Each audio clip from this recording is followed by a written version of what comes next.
کے منم حقیقی ہونے کا اعتراف کے ساتھ اس کی نعمت و فیوز و تربیت کا شکریہ ادا کرنا ہے۔ الحمدللہ رب العالمین۔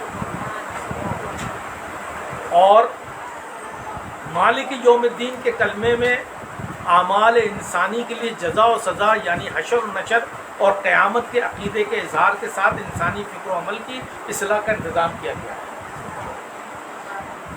ایاک نعبد کے کلمات سے خدا کی ذات کے عبادت کے لائق ہونے کی اظہار کے ساتھ انسانی غرور اور تکبر اور بڑائی کی صفات کو عجز انکساری و اخلاص سے بدلا گیا۔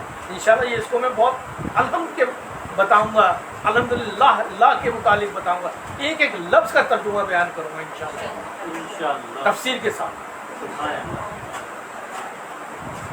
ایاک نستعین کے کلمے سے فخر و عجیب کے ازالے کے ساتھ ہر منزل پر اسی سے نصرت اور مدد طلب کرنے کی اللہ تبارک و تعالیٰ کی طرف سے تعلیم دی گئی ہے۔ اور اہدنا الصراط المستقیم کے کلمے سے راہ ہدایت پر قیام و ثبات کے لیے خواہشات نفسانی و شیطانی سے بچنے کے لیے خدا سے توفیق طلب کرنے کی تعلیم دی گئی ہے۔ اہدنا الصراط المستقیم اور اس کے ساتھ اہدنا سے انعمت علیہم تک خدا کے ہادیان برحق کا تعارف کیا گیا ہے اور اس کی پیروی کرنے کی تعلیم دی گئی ہے۔ اور پھر آخر میں کفر و دلالت سے نفرت کے ساتھ ہادیان برحق کا منفی پہلو سے تعارف کرایا گیا۔ یہ الحمد کی ایک پورا جزو ہے۔ اب ہم تذکرہ کرتے ہیں بسم اللہ الرحمن الرحیم۔ 7 نام اللہ کے جو بڑا مہربان اور نہایت ہی رحم والا ہے۔ اس کے مختلف ہے۔ بسم اللہ الرحمن الرحیم، اللہ کے نام سے شروع کرتا ہوں، بڑا مہربان نہایت ہی رحیم۔ شروع اللہ کے نام سے، 7 اللہ کے نام سے۔ تو یہ اس کے مختلف معنی اور ترجمے نکلتے ہیں۔ بات جو ہے، اب یہ ذرا بسم اللہ الرحمن الرحیم کو اگر کسی نے سمجھ لیا تو بسم اللہ الرحمن الرحیم ایک ایسی ہے کہ خدا کی قسم اگر جس نے بسم اللہ کو سمجھ لیا نا اس نے الحمد سمجھ لی، اور جس نے علم سمجھ لی اس نے قرآن کی 114 صورتیں سمجھ لی۔ اب یہاں ہم دنیاوی مصروفیات اتنی ہیں ہماری کہ ہم قرآن بیان کر رہے ہیں، اور یہ قرآن ہمارے ساتھ قبر میں ہوگا جو روشنی دے گا۔ آپ کیا سمجھ رہے ہو یہاں پر بیٹھنا آپ کا ضائع جائے گا؟ اگر آپ نے قرآن سمجھ لیا تو یہ قرآن آپ کی قبر میں نور بن کے آئے گا۔ اور میں نے اپنی پچھلی نشست میں بیان کیا تھا کہ یہ قرآن اللہ تبارک و تعالیٰ سے حجت کرے گا کہ اللہ اس بندے نے میرے اس قرآن کو سیکھا تھا اور پڑھا تھا، اس پر عمل کیا تھا، اے رب اس کو معاف فرما دے۔ آج ہم اس قرآن ہی کو تو نہیں سمجھ رہے۔ ارے دنیا کی مصروفیات پھر ہوتی رہیں گی، لیکن یہ وہ وقت ہے کہ جو آج وقت نکل گیا تو پھر ہمارے پاس میں نہیں آئے گا۔ تو بسم اللہ الرحمن الرحیم کی جو با ہے اس کے معنی 7 ہے۔ با کے معنی 7، جیسے ابھی میں نے کہا بسم اللہ الرحمن، 7 نام اللہ۔ اسم نام اللہ، اس میں ذات جو صفات کمالیہ کا جامع ہے۔ یہ جو اللہ ہے، یہ جو لفظ اللہ ہے، یہ تمام صفات کمالیہ کا جامع ہے۔ الرحمن یہ مبالغہ صیغہ میں صیغہ ہے جو رحمت کی کثرت پہ دلالت کرتا ہے۔ رحمان، ابھی میں اس کی بھی میں مثال دے کے آپ کو سمجھاؤں گا تو آپ کو اور سمجھ میں آ جائے گی۔ جو رحیم ہے وہ صفت مشبہ کا صیغہ ہے جو رحمت کے ثبات دوام پر دلالت کرتا ہے۔ اور بسم اللہ ہر سورے کی ایک آیت ہے۔ اکثر دیکھیں بہت سے لوگ نماز پڑھتے ہیں نا، بس سورہ الحمد سے پہلے بسم اللہ پڑھی، اس کے بعد دوسرے میں پڑھتے ہی نہیں۔ اور اگر برا نہ مانے تو میں تو واضح کہتا ہوں بہت سے ایسے فقہ ہیں کہ جس کے اندر وہ کہتے ہیں نہیں کوئی مسئلہ نہیں ہے، ایک دفعہ بسم اللہ پڑھ لی اور پورے نماز میں بسم اللہ ہو۔ اب وہ خود اپنے طور پہ سمجھے.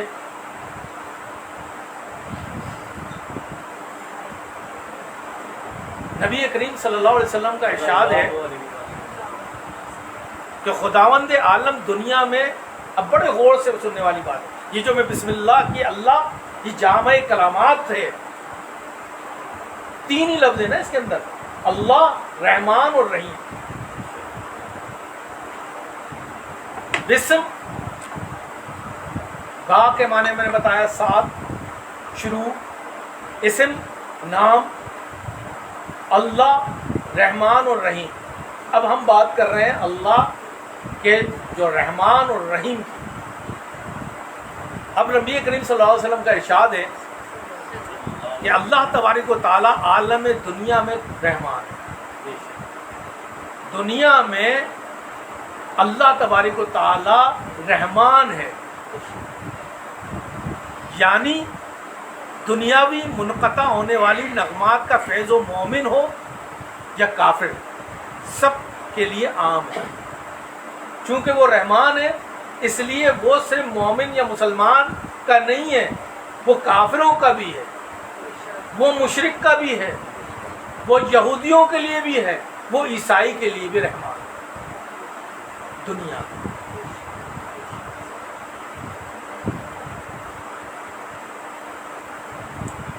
اور آخرت کے لحاظ سے وہ رحیم ہے. نیند آ رہی ہے؟ نیند جب آتی ہے جب کوئی آدمی متوجہ نہ ہو یا اس کی سمجھ نہیں آ رہی یا وہ بہت تھکا ہوا بیچارہ مجبوراً آ گیا. ورنہ آدمی کی نیند، اب میری تو نیند نہیں آ رہی کیونکہ میں اس سے لطف لے رہا ہوں، سمجھ رہا ہوں. ایسا ہی ہے.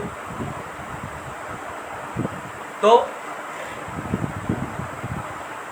کیا میں نے کہا کہ رحمان جو ہے وہ خداوند عالم دنیا میں رحمان ہے اور وہ سب کے لیے رحمان ہے. آپ دیکھیں وہ سب کے لیے رزق دیتا ہے، سب کا رازق ہے دنیا میں، سب کو نعمتیں دے رہا ہے، وہ رحمان ہے. چاہے وہ کافر ہو، چاہے مشرک ہو، چاہے وہ مسلمان ہو، مومن ہو، کوئی بھی ہو.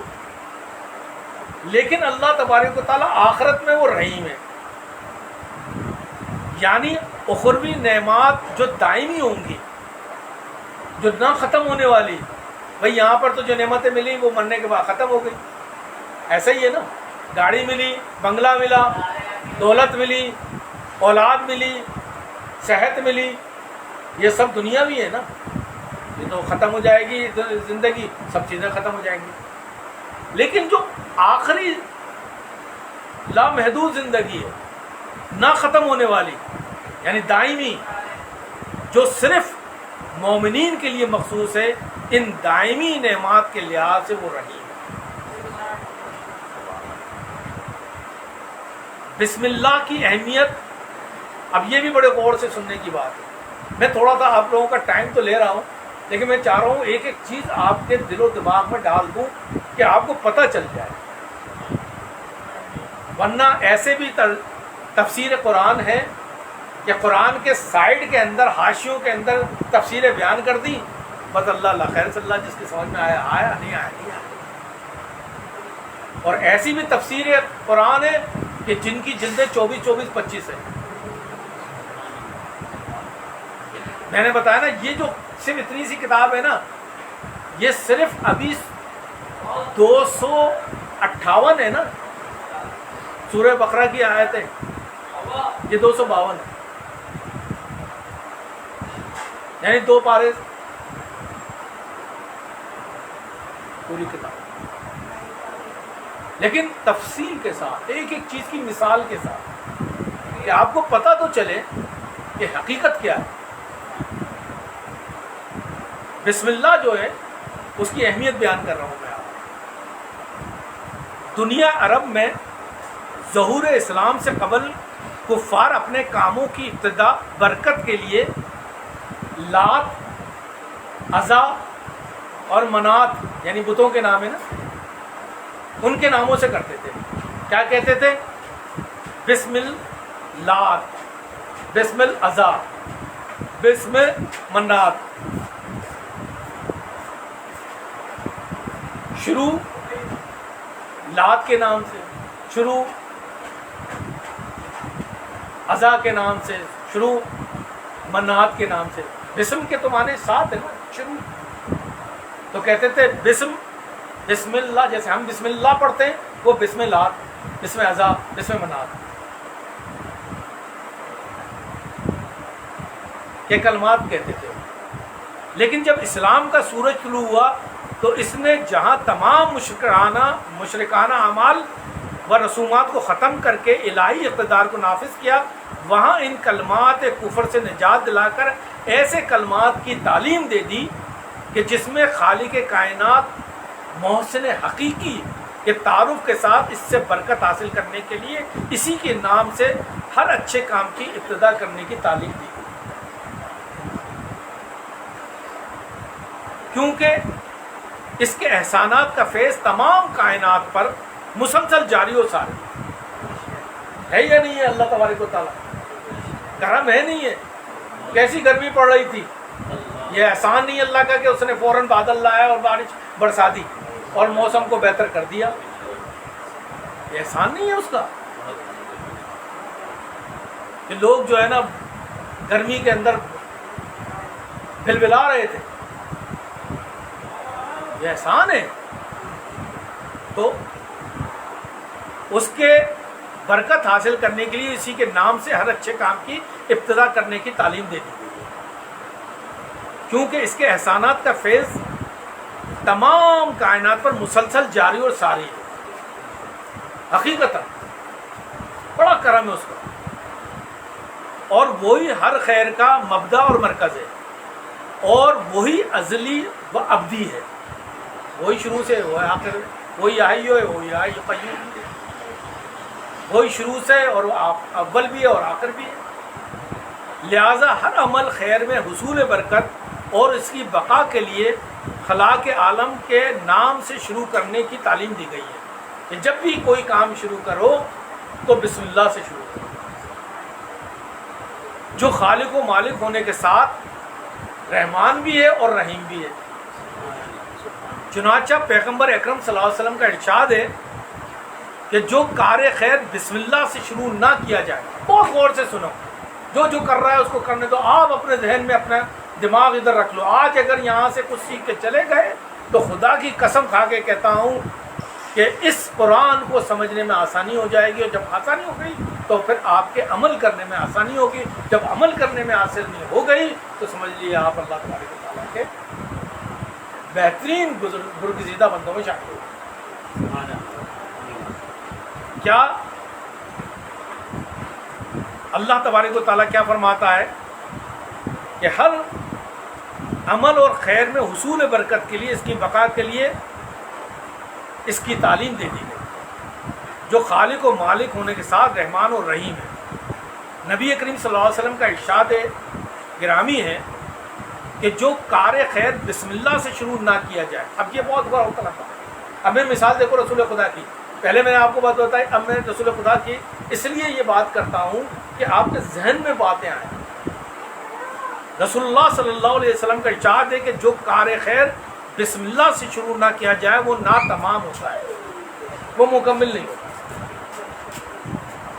اس کے ساتھ ساتھ اللہ تبارک و تعالیٰ نے اپنے کلام کی ابتدا بسم اللہ سے کرتے ہوئے اس آیت کی اہمیت و عظمت پر مہر ثبت کر دی. سورہ برات کے علاوہ، سورہ برات یعنی سورہ توبہ کو بھی جو کہتے ہیں، قرآن پاک کی ایک سورہ ہے نا سورہ توبہ، اور سورہ توبہ کو برات بھی کہتے ہیں. یہ واحد سورہ ہے جس کے اندر بسم اللہ نہیں. ایسا ہی ہے قرآن کے اندر. سورہ برات یعنی سورہ توبہ کے علاوہ سورہ کو بسم اللہ سے شروع کیا گیا. کیوں کر رہا ہے اللہ؟ اپنے کلام میں اللہ بسم اللہ شروع کر رہا ہے، آپ اپنے کاموں میں نہیں کر رہے.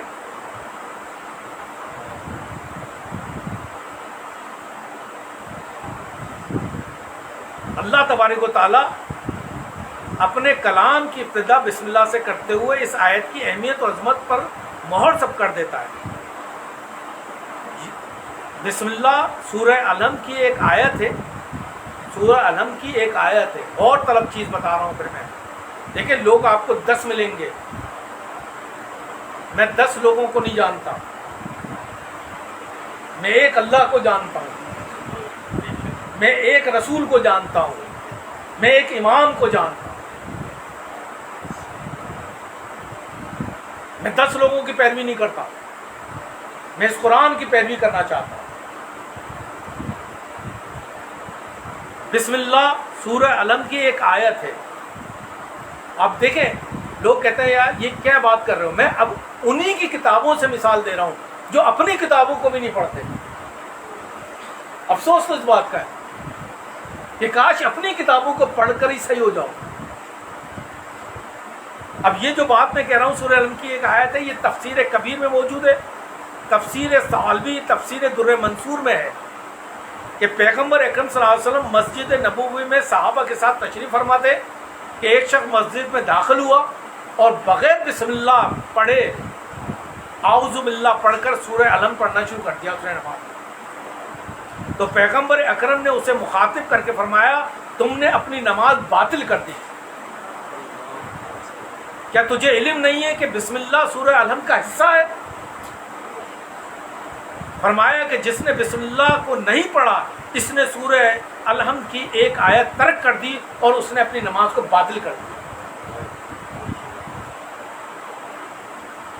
در منصور کس کی ہے؟ تفسیر کبیر کس کی ہے؟ تفسیر ثعلبی کس کی ہے؟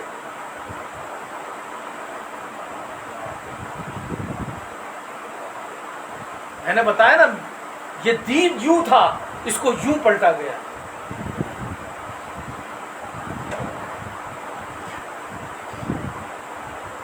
میں جواب نہیں دینا اللہ کو رسول کو۔ تفسیر کبیر رازی میں ہے کہ جناب حضرت ام سلمہ سلام اللہ علیہ نے کہا کہ پیغمبر اکرم صلی اللہ علیہ وسلم نے سورہ الحمد کو پڑھا اور بسم اللہ کو اس کی آیت قرار دیا، اور حضرت طلحہ ابن عبید اللہ راوی ہیں کہ پیغمبر اکرم صلی اللہ علیہ وسلم فرمایا کہ جس نے بسم اللہ کو ترک کیا اس نے خدا کی کتاب سے ایک آیت کو ترک کر دیا۔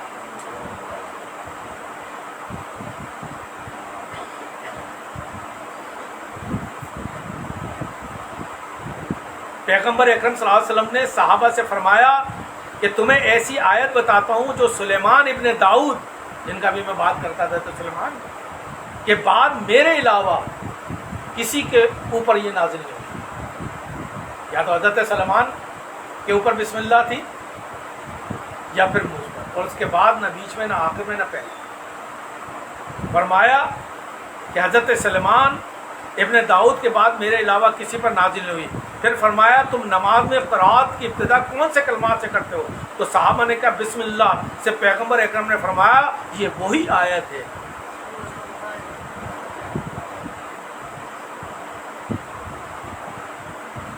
حضرت علامہ راضی تفسیر کبیر میں لکھتے ہیں کہ حضرت علی علیہ السلام بھی نماز میں سورہ علم سے پہلے بسم اللہ پڑھتے تھے اور فرماتے تھے کہ جس نے بسم اللہ کو ترک کر دیا اس کی نماز نامکمل ہے۔ حرف با سے بسم اللہ یعنی کلام الہی قرآن حکیم کا آغاز ہوتا ہے، اور با دونوں ہونٹوں کو ملاتی ہے۔ جب آپ با پڑھتے ہیں نا، با با کریں آپ، دونوں ہونٹ مل رہے ہیں، با دونوں ہونٹوں کو ملاتی ہے۔ یہ اشارہ ہے کہ اس طرح بسم اللہ و قرآن حکیم خدا اور بندے کو ایک دوسرے سے ملاتا ہے اور قربت کا تعلق قائم کرتا ہے۔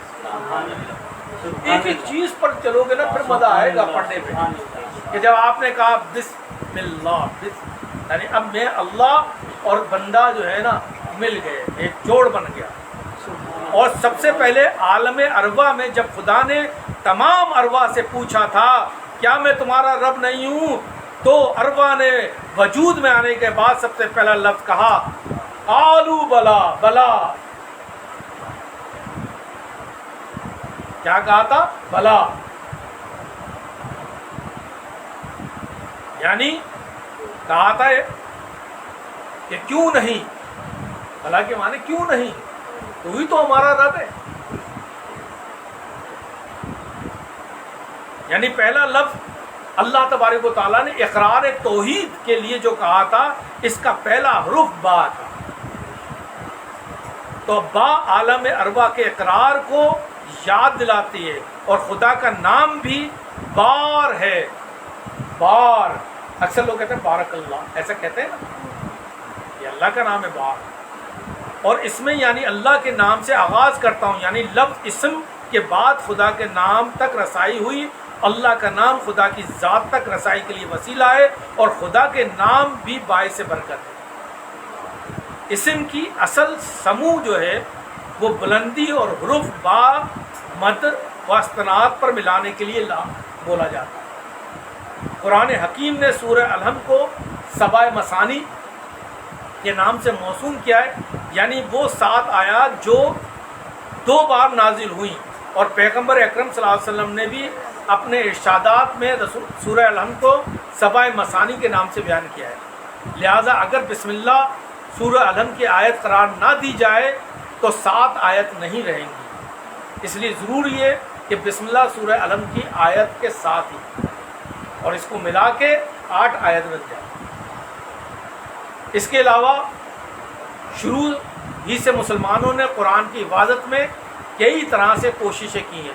ہزاروں افراد نے قرآن کو حفظ کیا تاکہ ملاوٹ نہ ہونے پائے. ابتدا اسلام سے اسے محفوظ رکھنے کی انتہائی اہتمام کیا گیا، یہاں تک کہ خلیفہ اول نے پیغمبر کے بعد 500 احادیث جمع کی تھی.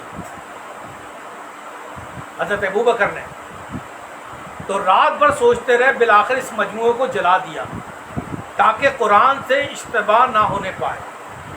ان کا کہنا تھا کہ بس قرآن ہے، اس کو احادیثوں کو انہوں نے، آپ پڑھیں گے تاریخی کتابوں میں تو آپ کو یہ سب پتہ چل جائے گا کن کنوں نے رسول خدا کی احادیث کو جلا دیا تھا، صرف اس وجہ سے کہ وہ چاہتے تھے کہ قرآن باقی رہے. اور پھر خلیفہ دوم احادیث نبوی جمع کرنے کے لیے ایک ماہ تک استخارہ و مشورہ کرتے رہے. بالآخر ارادہ ترک کر دیا اور کہا بخدا میں کسی شے کو قرآن سے مشابہ نہیں کروں گا. یہ کنز الایمان کے اندر ہے موجود، کنز الاعمال جو ہے ایک کتاب ہے، اس کے اندر موجود ہے. اب غور طلب امر یہ ہے کہ 2 خلفاء نے احادیث نبوی کو جمع کرنا پسند نہیں کیا، جبکہ قرآنی احکام و فرائض کی تشریح و تفصیل بغیر احادیث نبوی کے نہیں ہو سکتی.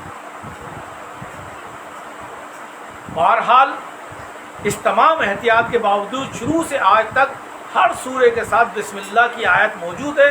لہٰذا اگر یہ ہر سورے کی آیت نہ ہوتی تو سورتوں سے پہلے تحریر نہ کی جاتی. قرآن کے اندر کہیں پہ بھی بسم اللہ الرحمن الرحیم پھر نہیں لکھا جاتا.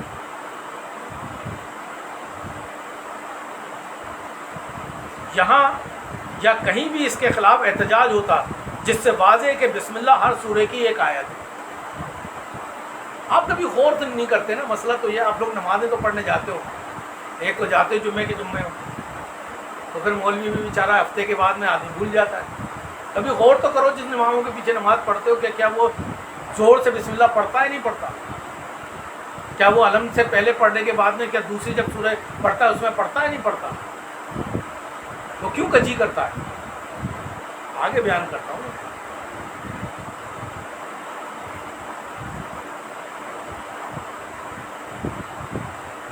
تو یہاں پر ہر سورے کے ساتھ بسم اللہ کی آیت موجود ہے. امام شافعی، امام احمد بن حنبل اور مکہ و مدینہ و کوفے کے قراء اور نیشا پوری اور بیزوی اور رازی اور تمام علماء جتنے بھی ہیں جو اہل بیت کے چاہنے والے ہیں، ان کا جتنے بھی ان کا اتفاق ہے کہ بسم اللہ قرآن حکیم کی ایک آیت ہے. ان سب کا اتفاق ہے اس بات کا، چاہے وہ نیشا پور کے علماء کرام ہوں، چاہے وہ بیزوی ہوں، چاہے رازی ہوں، چاہے وہ مدینہ کے ہوں، چاہے کوفے کے ہوں، چاہے وہ امام شافعی جیسے امام ہوں، چاہے امام حنبل جیسے امام ہوں. وہ سب کے سب اس بات پر متفق ہیں کہ ہر سورے کے ساتھ بسم اللہ جو ہے وہ لازم اور ملزوم ہے. ہاں، سورہ علم کی آیت ہونے سے عملاً جس نے انکار کیا تھا وہ امیر شام نے کیا. جیسا کہ تفسیر کبیر رازی میں بھی ہے کہ جب امیر معاویہ اپنے دور حکومت میں مدینہ آیا اور لوگوں، یہ خود میں نے حدیثیں پڑھی ہیں، یہ تو اس میں بھی آ گئی نا، کہ جب مدینے میں آئے تو انہوں نے جناب اعلیٰ نماز جماعت سے پڑھائی تو سورہ علم سے قبل بسم اللہ کو نہیں پڑھا اور نہ ہی رکوع سجود کی طرف جھکتے وقت تکبیر کہی. جیسے ہم لوگ کہتے ہیں اللہ اکبر، میں نے تو ایک دفعہ اللہ اکبر کہا، بس ہو گئی شروع. ہم تو ہر اس میں تکبیر پڑھتے ہیں نا، جہاں اللہ اکبر کہا اللہ اکبر. آپ لوگ انشاءاللہ تعالیٰ جب حج اور عمرے پہ جائیں گے نا، خدا کی قسم ہر ایک چکر پر جب آپ خانہ کعبہ کے حجر اسود پہ پہنچو گے نا، آپ کا چکر وہیں سے شروع ہو کر وہیں ختم ہوگا، اور جہاں پہلا چکر شروع ہوگا وہیں پہ آپ استلام کرو گے اور آپ ہاتھ اٹھا کر اللہ اکبر کہو گے. آپ کو 7 دفعہ اللہ اکبر کہنا پڑے گا. نماز میں آپ کو موت آتی ہے اللہ اکبر کہنے. یہ گواہی ہے. اپنے کانوں سے نیچے اور اپنے کندھوں کے درمیان ہاتھ کو یوں رکھنا گواہی ہے اللہ اکبر.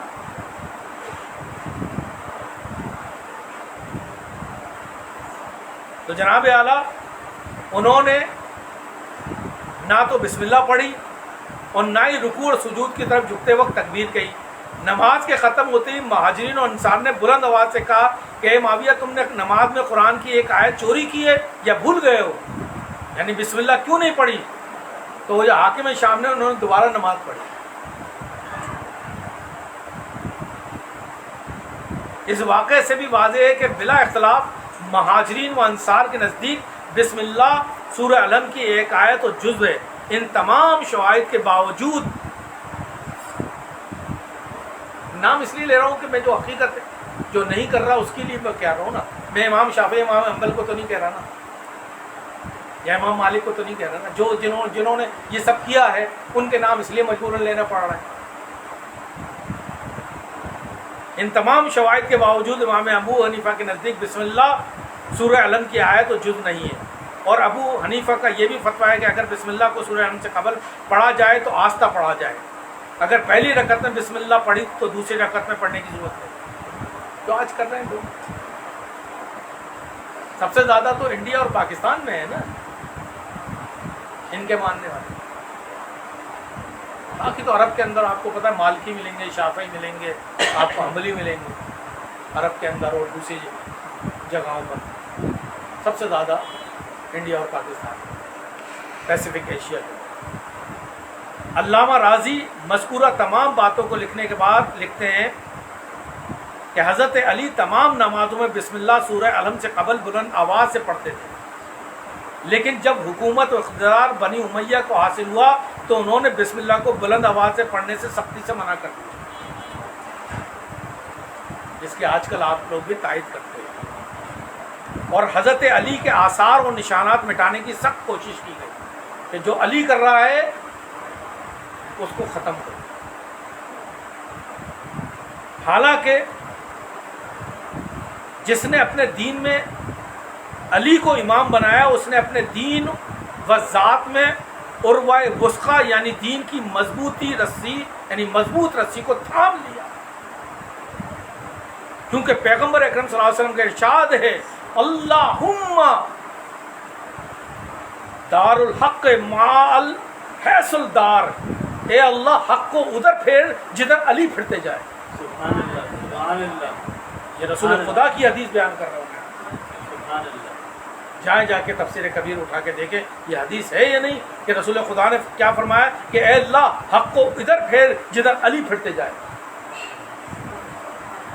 علی کو چھوڑ دیا تو تم نے واعتصموا بحبل اللہ جمیعا ولا تفرقوا.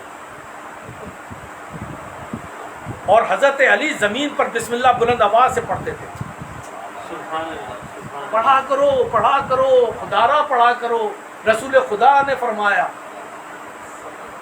کہ جب بھی نماز پڑھو علم سے پہلے بسم اللہ زور سے پڑھو، اور کسی سورے کے ساتھ میں بھی بسم اللہ پڑھو. اپنی نمازوں کو کیوں باطل کر رہے ہو یار؟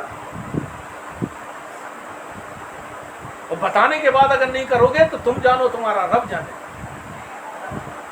میرا کام ہے بتا دینا.